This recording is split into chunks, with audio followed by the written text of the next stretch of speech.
Hello students, how are you all? Hope you are fine with the grace of the Almighty God. So students, this is class 5 video and our chapter number is chapter 7. So and topic of the chapter is Democratic Republic of Congo. So this is a new chapter which we have started today, and today I have explained in the live classes also. Today I am going to explain with the help of some animation. May this animation will help you to understand the chapter. So let's begin the explanation. You all must be aware that Africa is the second largest continent of the world. And the third largest country in Africa is the Democratic Republic of Congo, earlier known as Zaire. Its capital is Kinshasa.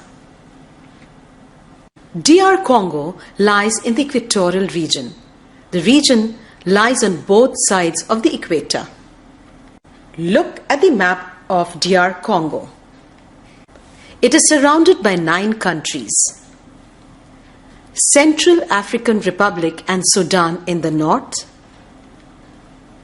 Uganda, Rwanda, Tanzania and Burundi in the east, Congo in the west, Zambia and Angola in the south.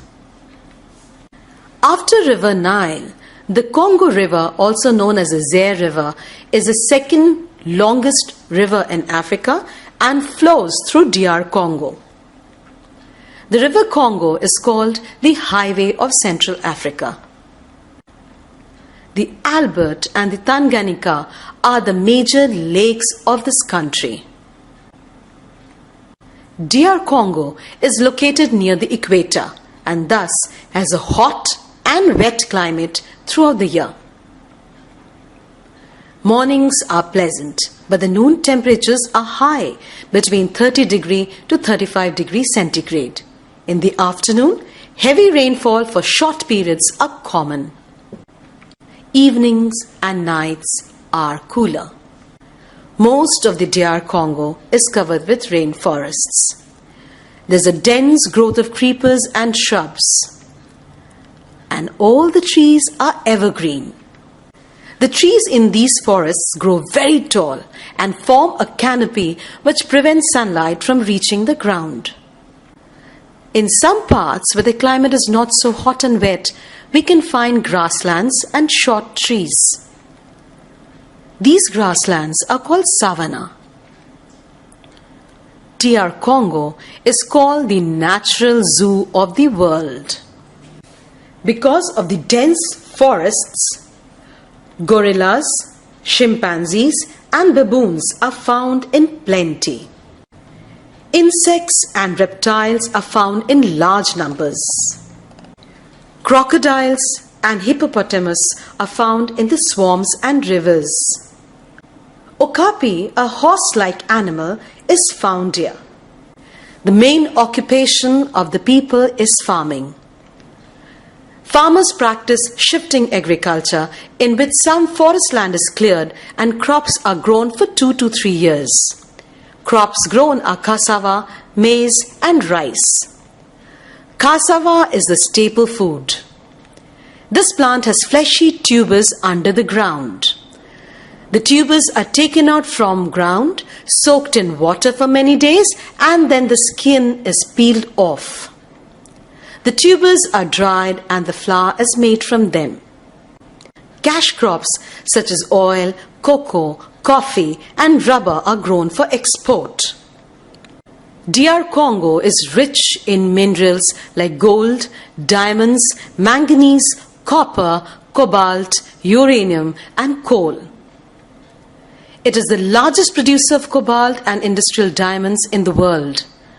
But the industries are not developed here, so most of the minerals are exported. A number of dams have been built which produce hydroelectricity. DR Congo is thinly populated. Bantu is the largest tribe here. Bantu people are usually tall and have curly hair. Pygmies, a primitive tribe, lives in the dense forests. They are short in height with an average height which is less than 5 feet. They make huts out of branches and leaves. And as the weather is hot and humid, the people do not wear many clothes. Pygmies have a primitive lifestyle. They enjoy singing and dancing. Water transport on river Congo is the chief means of transportation here. Matadi is the chief seaport and Kinshasa is an important river port. The DR Congo is developing fast, but still has a long way to go. Thank you. So students, I hope that you watched the video and with the help of the video animation you understood the explanation of the chapter. I will explain you virtually and also we will do oral reading which will understand and give you the clear concept of the chapter. So today's part I was just wanted to give you the concept, and may this concept will help you to construct the chapter. So further I hope that everybody will be attending the live classes and the live session. I'll be waiting you there. Till then, take care. Thank you. Bye bye.